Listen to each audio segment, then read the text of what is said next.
Hi అండి, ఈరోజు లంచ్కి వచ్చి నేను పప్పుచారు, చికెన్ 65, చికెన్ పులుసు చేస్తాను. ఎలా చేస్తాను చూసేయండి. చూడండి, ఈ కందిబ్యాలు అండి చేనులోటివి, అందుకే అటు పొట్టుండాయి కొంచెము. ఈ కందిబ్యాలు, టమాటో పండ్లు, కొంచెం నీళ్లు, ఆయిల్ వేసి ఫస్ట్ ఉడకపెట్టేస్తాను.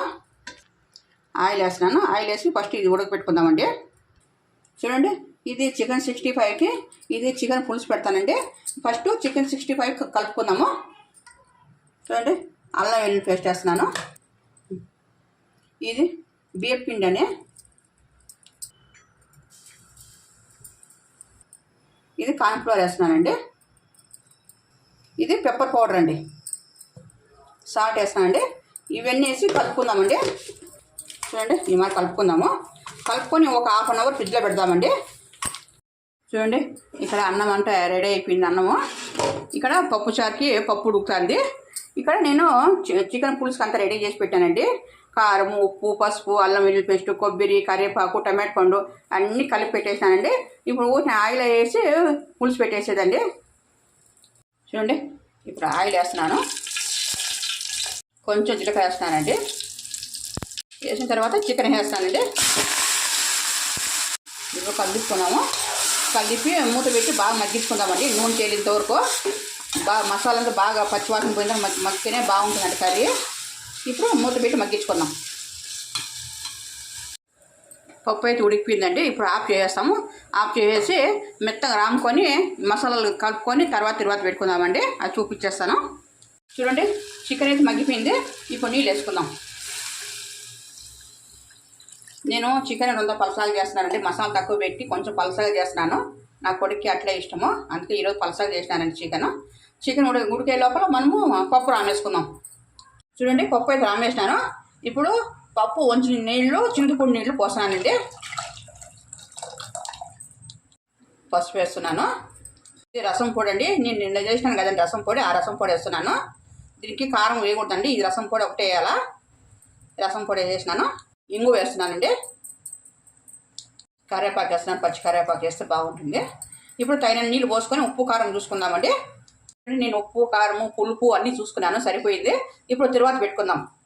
తిరువాతకి ఎల్లిపాయ మరి కొట్టేస్తే బాగుంటుందండి. ఇది మరి కొట్టేసుకుంటే ఆయిల్ వేస్తున్నాను. ఫస్ట్ ఎల్లిపాయ వేస్తున్నాను. ఆవాలు, జీలకర్ర, ఎండుమిర్చి వేస్తున్నాను. తర్వాత పెట్టేస్తున్నాను. పెట్టినాం కదండి, ఇది రెండు చేత్తో ఇట్లా నలిపినామంటే చాలా టేస్ట్ ఉంటుందండి. ఎల్లిపాయ, మిరపకాయ అంతా నలిగిపోతుంది కదా రసంలో, బాగా రసం పట్టుకుంటుంది, చాలా టేస్ట్ ఉంటుందండి.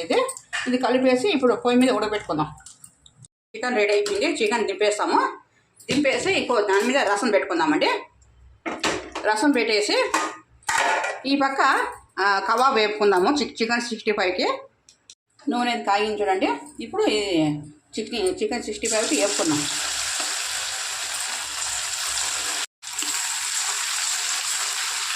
ఇది మీడియం మంట మీద వేపుకుందామండి. హెవీ మంట పెడితే లోపల ఉడికేలేదు చికెన్, అందుకే మీడియం మంట మీద వేపుకున్నాము.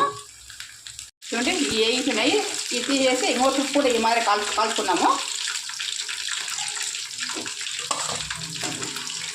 అయితే ఉడికిందండి. లాస్ట్లో కొత్తిమీర జల్లేసి స్టవ్ ఆరిపేద్దామండి. చూడండి, చికెన్ 65 అంతా వేసి పెట్టేసినాను. దీన్ని ఇప్పుడు తిరువాత పెట్టుకుందాము. నేను తిరువాత సింపుల్గా పెడతానండి, ఉన్న వస్తువులతోనే పెట్టేస్తాను. నేను ఎలా పెడతాను చూసేయండి. చికెన్ వేపిన ఆయిల్ కొంచెం తీసేసి లాస్ట్లో కొంచెం పెట్టాను. దీంట్లోనే ఇప్పుడు తిరువాత పెట్టుకుందాం.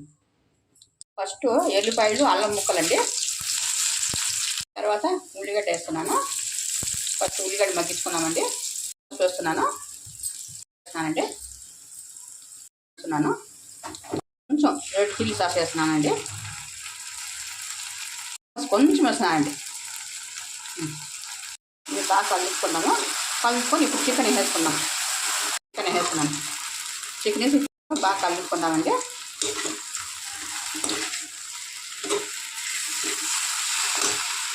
ఇది రెడీ అయిపోయింది. ఇప్పుడు దింపేసుకున్నాం. చికెన్ 65 రెడీ అయిపోయింది. కొంచెం పైన ఆనియన్స్ వేసుకొని కొత్తిమీర రెడీ అయిపోయిందండి. చికెన్ 65 సింపుల్గా చేసేసినానండి. మీరు కూడా మా ట్రై చేయండి. ట్రై చేసి తిని ఎలా ఉందో కామెంట్ బాక్స్లో పెట్టండి. ప్లీజ్ సపోర్ట్ మీ. నా ఛానల్ సబ్స్క్రైబ్ చేసుకోండి. Like and share, subscribe.